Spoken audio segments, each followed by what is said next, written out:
All right, let's dive in. Today we're exploring spirituality, the door of no return, which, pretty intriguing title, right? Definitely grabs your attention. Yeah, it's by WaXhira, who, if you haven't heard of him, he's the founder of the Sacred Atlantean Brotherhood. Right, right. And this piece, it's not like, your typical self-help kind of thing. No, no, no, not at all. This is like WaXhira's core philosophy laid out.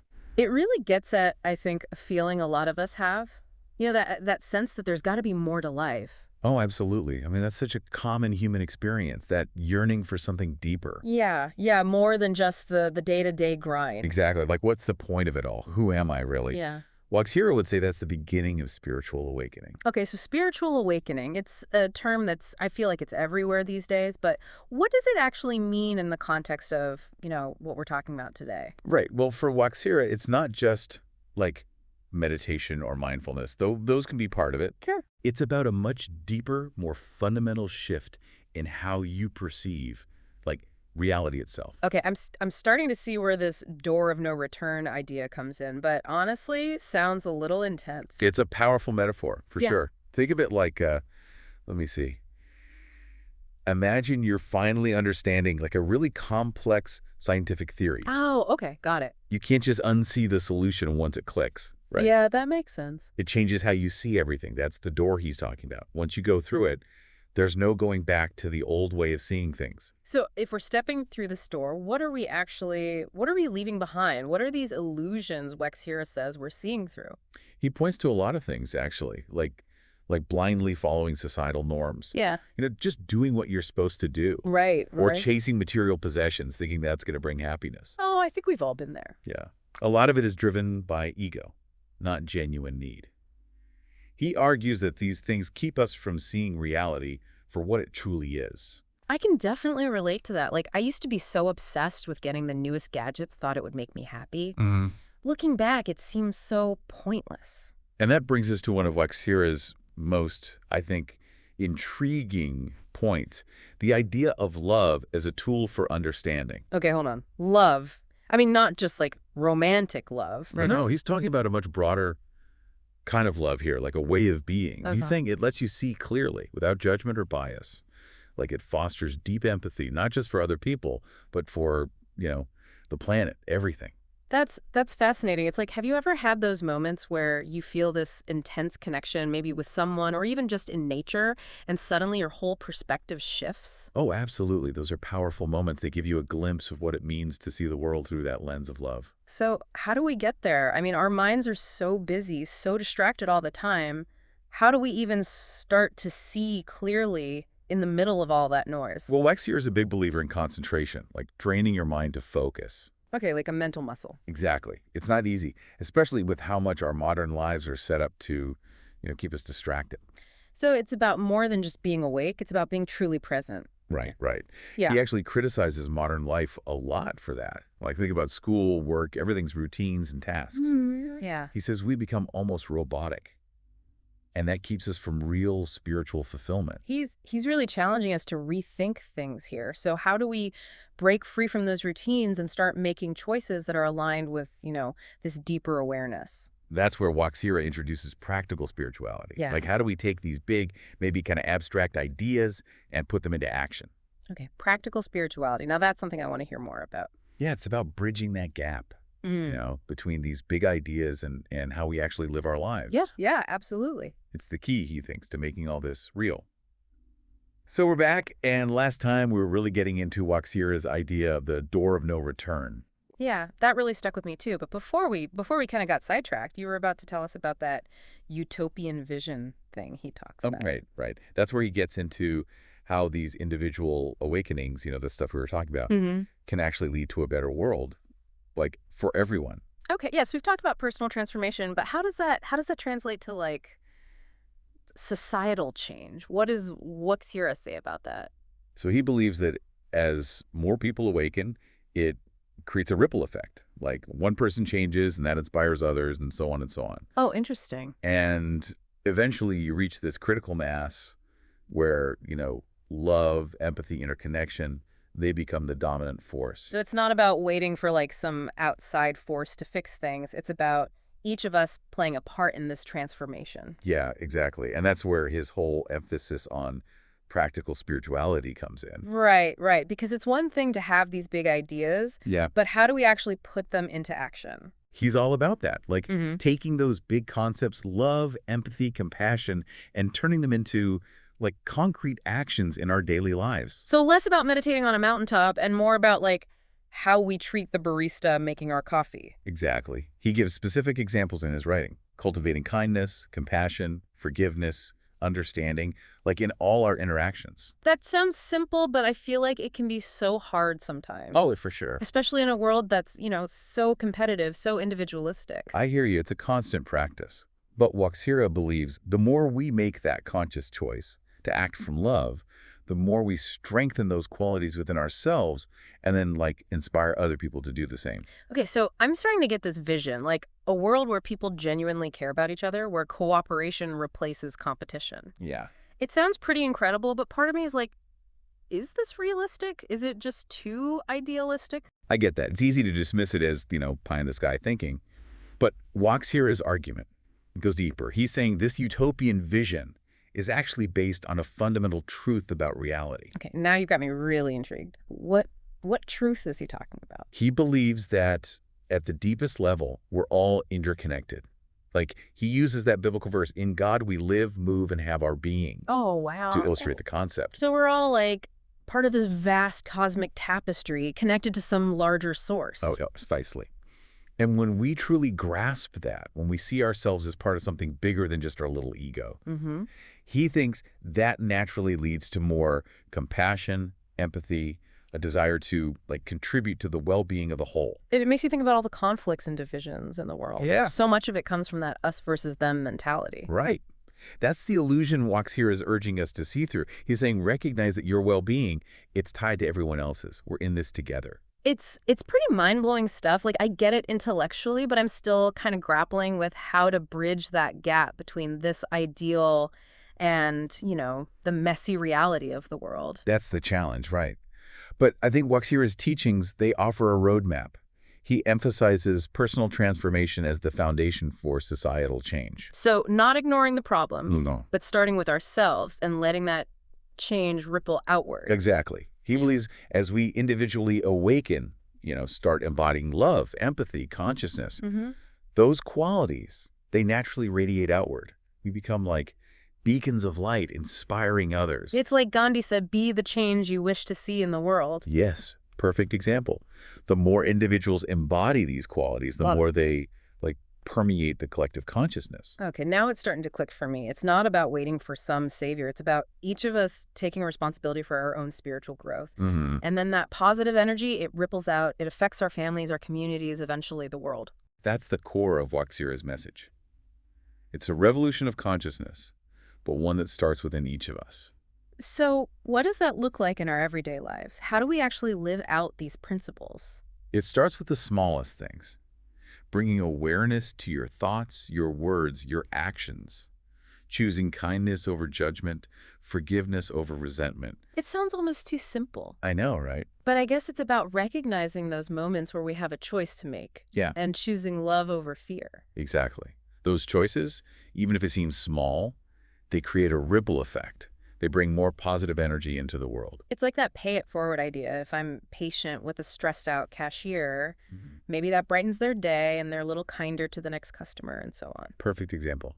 And over time, those small acts, they add up to create a powerful shift. It makes me think about the power of our words, too. Like, we often underestimate how much impact they have. A simple compliment can really make someone's day. Absolutely. Mm. And on the flip side, a harsh word can really wound someone, create negative ripples. WaXhira talks a lot about speaking with love and awareness, using your words to uplift, not tear down. Yeah, to be mindful not just of what we say, but how we say it. Exactly. And this mindfulness, it extends to our thoughts too. Our thoughts create our reality. Oh, yeah, I've heard that before. If we're constantly dwelling on negativity, we're more likely to attract those experiences. Makes sense. But if we cultivate positive, loving thoughts, we create a more positive reality for ourselves and the people around us. It's like what you focus on expands. Mhm. Focus on negativity, it grows. Focus Mhm. on love, love grows. Exactly. That's why he recommends practices like meditation, mindfulness, things that help us become aware of our thoughts. So we can consciously choose the thoughts we want to nourish, I guess. Right. And this all circles back to what we were talking about before, about how true spirituality, it's not about being serious and somber all the time. Yeah. It should enhance our lives, bring more joy, upliftment. Yeah. So it's not about denying ourselves pleasure or anything like that. No. It's about finding joy and fulfillment in ways that are aligned with our higher purpose. Yes. It's about finding that balance between enjoying the material world and nurturing your spiritual growth. Okay. I'm getting a much clearer picture of what this practical spirituality looks like in action. It's about making those conscious choices, moment to moment, choosing love over fear, kindness over judgment. You got it. Being mindful of your thoughts, words, actions, and using them to create a more positive, harmonious world. You've perfectly summarized it. And I know it might seem daunting, like transforming ourselves, transforming the world. Yeah. But remember, every step we take in that direction makes a difference. You don't have to be perfect overnight. It's about progress. So showing up each day with the intention to be a little more loving, a little more aware. Exactly. And as we do that, as we commit to living from that place of love and consciousness, we become part of the solution, part of this collective force that's changing the world. It's really empowering to think that each of us has that power, to be a part of something bigger than ourselves. And it's not just about making a difference out there. It's about transforming our own lives, too. Right. You experience more peace, joy, fulfillment. You find deeper meaning, deeper connection. Sounds like a win-win. We benefit individually, A&D, collectively. Exactly. That's the beauty of WaXhira's vision. It's not some fantasy. It's a real possibility. We can create it together, one choice at a time. This has been so inspiring. I'm really energized by this whole idea of a revolution of consciousness. It's a powerful vision. Yeah, a world where love, empathy, interconnectedness, they become the guiding principles for how we live. It's definitely worth striving for. Absolutely. And like you said, it all begins with each of us taking that first step, making that commitment to live from a place of greater love and awareness. And as we do that, we become part of something truly extraordinary. We become part of that collective awakening that's transforming the world. What a powerful message. But this journey, it's not always easy, right? I imagine there are challenges, obstacles along the way. Oh, definitely. And that's what we'll explore in the final part of our deep dive. Okay. We'll look at some of those challenges and talk about how to navigate them. Looking forward to that. For now, thanks for listening, and we'll pick up this conversation in the next part of our deep dive. Welcome back to our deep dive. We've been exploring this really powerful concept of spiritual awakening and WaXhira's, utopian vision of what the world could be. Yeah, a world transformed by love and consciousness. Exactly. But I think it's important to acknowledge, this journey, this transformation, it's not always easy, right? Oh, absolutely not. Yeah. It would be, I think, naive to think it's all sunshine and rainbows. Yeah.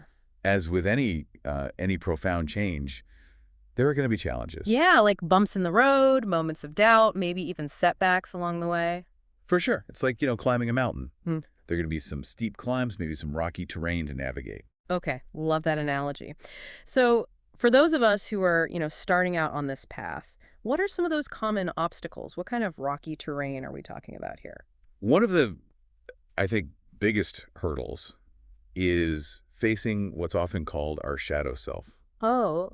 As we awaken, we become more aware of not just our positive qualities, but also the parts of ourselves that, well, maybe we're not so proud of. The stuff we try to keep hidden. Yeah, those less than desirable aspects, the parts we might have been suppressing or denying for a long time. It's like suddenly all those little gremlins lurking in the shadows of our psyche, they come out to play. Exactly. Right. And it can be really tempting to just try and shove them back into the darkness, pretend they don't exist. But real spiritual growth, it requires us to face them head on. So it's not about judging ourselves for having these negative tendencies, but about acknowledging them and figuring out how to work with them. Exactly. A lot of times those shadow aspects, they're rooted in past wounds, traumas. Right. And as we heal those wounds, we start to naturally shed those negative patterns. It makes sense. We can't really move forward if we're dragging all that unresolved stuff from the past along with us. Right. It's like trying to run a race with weights strapped to your ankles. But I imagine that process of healing and integration, it can be pretty tough. Oh, it can be challenging, no doubt. But it's ultimately so liberating. As we let go of those old patterns, those limiting beliefs, Yeah. we create space for new, more positive ways of being to emerge. It's like clearing out the clutter so that something beautiful can grow. I like that. So facing our shadow self, that's one big hurdle. What other obstacles might we encounter on this path? Another common one is resistance from our ego. Oh, the ego. That part of us that wants to stay in control, it often fears change, uncertainty. It's like that little voice that says, hey, things are pretty good right now. Why rock the boat? Exactly. Hmm. And as we're awakening, the ego, it senses a loss of control. It feels threatened. Mm-hmm. So it might try to sabotage our efforts, plant seeds of doubt, tempt us to go back to our old ways. So how do we deal with that? How do we quiet that inner critic that's always trying to hold us back? One of the most powerful things you can do is just observe the ego without judgment. Just notice it. Mhm. Recognize it's just a part of you, Yeah. a part that's in its own way trying to protect you. So not getting into a fight with it, Right. but just acknowledging it's there. Exactly. Like, thanks for your input, ego, Yeah. but I'm going to make my own decisions here. I love that. So as we become more aware of the ego's tactics, we can start to detach from those limiting beliefs and choose to align ourselves with our, I guess what you'd call our higher self. Yes, that part of you that's connected to wisdom, love, truth, it's always there, even when the ego's voice is really loud. I'm noticing a theme here. It seems like a big part of this journey is about becoming more aware of all the different parts of ourselves, the light and the shadow, and learning to integrate them into a whole balanced being. You got it. Yeah. And this process of integration, it's ongoing. It's not like you reach a certain point and you're done. It's a lifelong journey. So those challenges, those moments of discomfort, uncertainty, they're not something to fear, but rather a necessary part of the process. Absolutely. It's often in those moments when we're pushed beyond our comfort zone that we have the greatest opportunity for growth. Right, because if we always play it safe, always stay comfortable, we never really reach our full potential. Exactly. The path of spiritual growth, it's not always easy, but the rewards are profound. Deeper understanding of yourself, greater sense of purpose, a connection to something bigger than yourself. Wow, this has been such a rich conversation. It feels like we've covered so much ground. We've only just scratched the surface, really. But hopefully it's given our listeners some things to think about, maybe even inspired them to explore these ideas further. Definitely. And as we wrap up, I want to leave our listeners with this thought. If you're feeling drawn to this path of spiritual exploration, trust that inner nudge. There's a whole universe of wisdom and wonder waiting to be discovered. And remember, you don't have to do it alone. There's a whole community of seekers out there, people who are on this journey too. Connect with them, share your experiences, support each other along the way. That's so important. Thanks for joining us on this deep dive. Keep seeking, keep growing, and keep shining your light.